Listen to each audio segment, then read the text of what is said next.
जय माता दी भाई और बहनों, स्वागत है आपका आज के इस नई वीडियो में। तो मैं आप लोगों के लिए इंपॉर्टेंट प्रश्नों की पूरी प्लेलिस्ट ला रहा हूँ। सारे पूरे जो है class 12th first book second book के पूरे इंपॉर्टेंट प्रश्नों के जो है सोल्यूशन आपको बताने वाला हूँ प्रश्न में, प्लस में आपको इंपॉर्टेंट प्रश्न भी बताने वाला हूँ। तो अगर जो आपने हमको नहीं जाना है अभी तक, तो आज जान लीजिए कि मेरा नाम है आदित्य और आप लोग जो है चैनल के नाम से ही जान सकते हैं। तो चलिए इंपॉर्टेंट प्रश्नों को आप लोग के लिए ला रहे हैं खोज के। तो आप जो है अभी तक चैनल नहीं सब्सक्राइब किए, इसी वजह से मेरा 1000 सब्सक्राइबर नहीं कंप्लीट हुआ, सिर्फ आपके नहीं कर सब्सक्राइब करने से। तो कर दीजिए और 1000 सब्सक्राइबर कंप्लीट करवा दीजिए।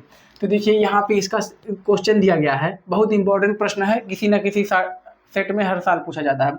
तो क्या है 2a प्लस में b, और यहाँ पे a12 की वैल्यू जो है a माइनस 2b, और यहाँ पे देखिए 5c माइनस डी, और यहाँ पे 4c प्लस में 3d इक्वल टू में दूसरा आयु में दिया गया है 4 माइनस 3 11 24 हो। तो ए बी सी डी का मान ज्ञात करो, तुम या कीजिए। तो ए बी सी डी का मान ज्ञात करने के लिए सबसे पहले हमको इन दोनों जो है आयु की तुलना करने पर क्या लिखेंगे सोल्यूशन में, दोनों पक्षों की तुलना करने पर, दोनों पक्षों की जब हम लोग तुलना कर रहे हैं तो 2a प्लस में b क्या लिखेंगे, 2a प्लस में b, ये स्मॉल b रहेगा, b इक्वल टू में क्या आएगा 4 आएगा, इसको मानिए इक्वेशन नंबर 1। और यहाँ पे देखिए 2 मतलब a plus 2b equal to में -3 लीजिए, a minus 2b equal to में -3, ये हो गया इक्वेशन नंबर 2। अब देखिए 5c minus D equal to में क्या आ जाएगा 11 आ जाएगा, 5c minus D equal to में 11, ये हो गया समीकरण नंबर 3। अब देखिए 4c प्लस में 3d इक्वल टू में क्या आ जाएगा 24 आ जाएगा, 24, ये हो गया इक्वेशन नंबर 4।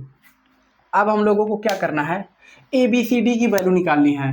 तो अब देखिए यहाँ पे ए की भी वैल्यू है, बी की वैल्यू है, तो इसमें से तो एक इक्वेशन में कोई एक सिंगल जो है डिजिट नहीं है, मतलब कोई सिंगल लेटर नहीं है, तो वैल्यू एक से निकलेगी नहीं। तो हमको दो का कॉमन बनाना पड़ेगा, देखना पड़ेगा। देखिए यहाँ पे ए बी है, इन दोनों इक्वेशन में ए बी है, तो ये दोनों कॉमन है, एक तरीके से देखा जाए तो कॉमन है। और यहाँ पे सी डी, यहाँ पे भी सी डी, तो ये दोनों इक्वेशन जो है कॉमन है। तो अब हम लोग क्या लिखेंगे, यहाँ पे साइड में आ जाइए, लिखेंगे समीकरण एक व समीकरण फर्स्ट व सेकंड से। अब समीकरण फर्स्ट व सेकंड से, जब यहाँ पे देखिए, जब 2a प्लस में क्या लिखेंगे, 2a प्लस में b इक्वल टू में क्या है 4, तो यहाँ पे a की वैल्यू निकालिए चाहे b की वैल्यू निकालिए। चलिए b की वैल्यू निकालते हैं, तो यहाँ पे b बराबर में क्या आ जाएगा 4 माइनस 2a, b बराबर में 4 माइनस 2a आया। लेकिन ये जो है ऑफिशियल, मतलब कि जो है असली जो है ए बी सी डी की वैल्यू नहीं है। अब b b का मान क्या लिखेंगे, b का मान समीकरण 2 में रखने पर, मतलब 2 में रखेंगे, समीकरण 2 में रखने पर।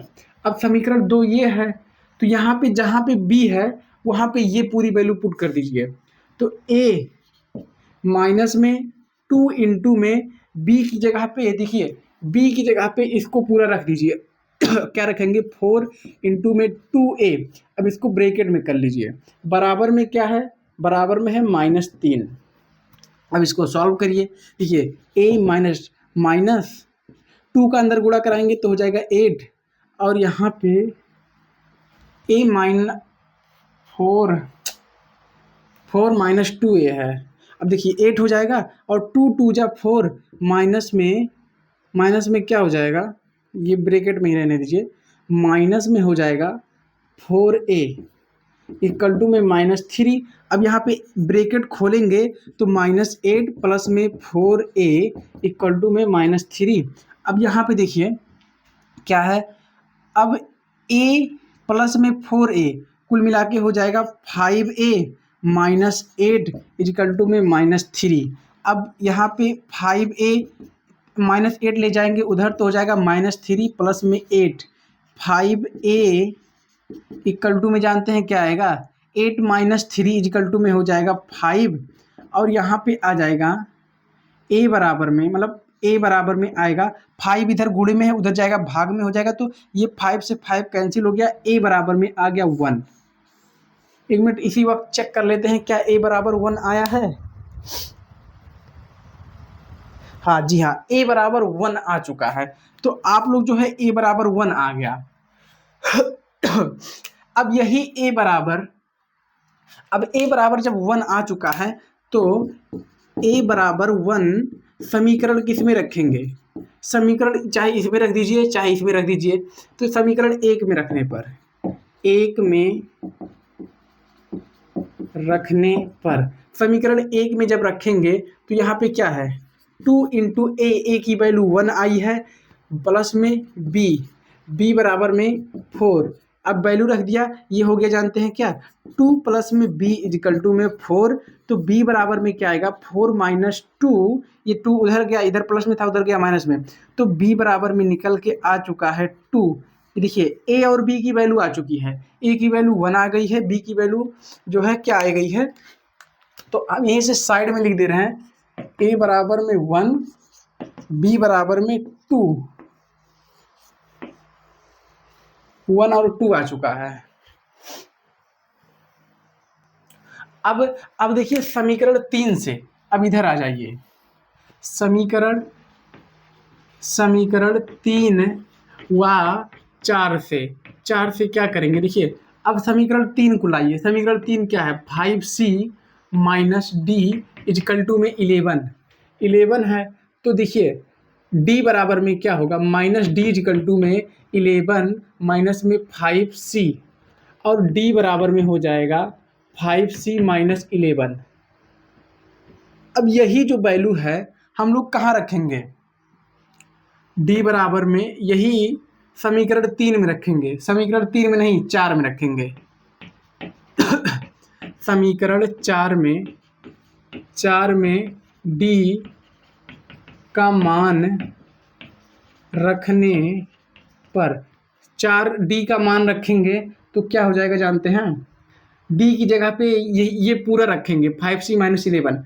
तो ये देखिए 4 इंटू में c क्या है, 4c है, और यहाँ पे प्लस में है क्या 3, इंटू में d की जगह पे ये पूरा रखिए, गुणे में d की जगह पे 5c माइनस 11 और इक्वल टू में क्या है 24। अब देखिए 4c प्लस में, अब देखिए अंदर गुणा कराइए, 3 का गुणा कराएंगे तो 5 में हो जाए 15c 15c, और यहाँ पे माइनस में 11 3 33 इक्वल टू में 24। अब देखिए अब 33 को उधर ले जाइए, और यहाँ पे देखिए 15c प्लस में 4c कुल मिला के हो गया 19c इक्वल टू में 33 इधर जाएगा तो हो जाएगा 24 प्लस में 33, और ये हो जाएगा 19c इक्वल टू में 33।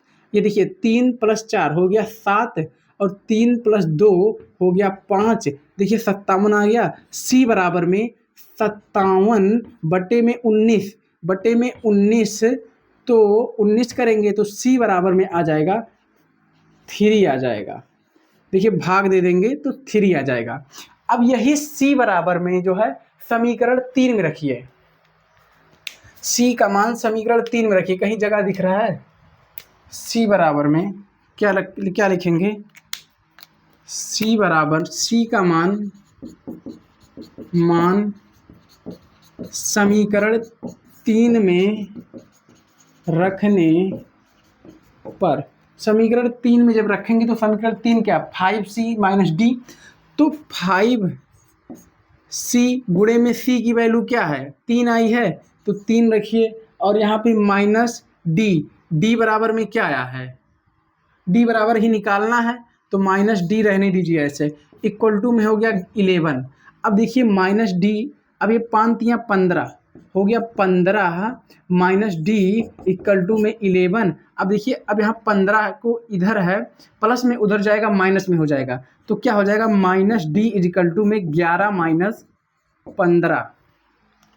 अगर जो आपको क्लियर ना दिख रहा हो तो इसको जो है ब्लैक से लिखेंगे, क्या लिखेंगे माइनस डी इक्वल टू में 11 माइनस 15। अब यहाँ पे देखिए माइनस डी इक्वल टू में 15 में से 11 घटाएंगे तो आएगा 4 आएगा, 4 आएगा, लेकिन 11 में से 15 घटा रहे हैं तो हो जाएगा -4, और माइनस से माइनस कैंसिल हो जाएगा, डी बराबर में आ जाएगा 4। ये हो गया डी बराबर में 4। अब 1 मिनट आंसर चेक कर लेते हैं। ए बराबर में 1, बी बराबर में 2, सी बराबर में देखिए कहाँ आया है, सी बराबर में 3 यहाँ पे आया है, और यहाँ पे डी बराबर में 4 आया है। तो जो है आंसर जो है आ चुका है, ए बी सी डी की वैल्यू आ चुकी है। आप लोग जो है उसको नोट कर सकते हैं, और ये बहुत इंपॉर्टेंट प्रश्न है, 4 या 5 नंबर में पूछा जाता है। तो आप लोग जो है चिंता मत करिए, मैं सारे इंपॉर्टेंट कराऊंगा, बस आप लोग जो है 1000 सब्सक्राइबर जल्दी से कंप्लीट कराइए। आपने यहाँ तक देखा सब्सक्राइब नहीं कर रहे हैं ना, तो समझ लीजिए कि क्या बीत रही, घर वालों से इतना टॉर्चर होता हूँ कि इतना दिन से वीडियो बना रहे हो, कुछ तो 1000 लोगों को तुम नहीं मतलब इकट्ठा कर पा रहे हो, तो तुम्हारे ऊपर कैसे पैसे खर्च कर दें। तो मुझे घर से पैसे नहीं मिल रहे इस समय की, क्योंकि मैं जो है अपना पढ़ने का पैसा मिलता है तो मैं यूट्यूब पे लगा देता हूँ। घर वालों को पता भी चल गया है, डांट भी पड़ती है। 1000 सब्सक्राइबर कंप्लीट करवा दीजिए, ताकि मुझे जो है कभी कभी मेरे पास इंक लेने के पैसे नहीं रहते आप लोगों को पढ़ाने के, लेकिन क्या करूँ, एक जो है अंदर जुनून है कि यूट्यूब पे पढ़ाना है, खुद भी पढ़ना है। मैं बीएससी कर रहा हूँ कि फर्स्ट ईयर है, पिछले साल मैंने 12th पास किया था। तो आप लोगों के लिए सारे इंपॉर्टेंट प्रश्न लेके आऊँगा, तो आप लोग सिर्फ सपोर्ट करिए, वीडियो शेयर करिए, लाइक करिए, कमेंट करिए, और कमेंट में बता दीजिए कि क्या कौन से चैप्टर का इंपॉर्टेंट चाहिए आपको, और पूरे बुक का इंपॉर्टेंट मैं ला ही रहा हूँ, सिर्फ आपको सब्सक्राइब ही तो करना है, और कमेंट में बताते रहना कि वीडियो अच्छी लगती है नहीं लगती। तो कमेंट कर दीजिए, सब्सक्राइब कर दीजिए, लाइक कर दीजिए, और अपने दोस्तों के पास शेयर कर दीजिए। सभी भाई बहनों से हाथ जोड़ के जय माता दी, जय मां सरस्वती।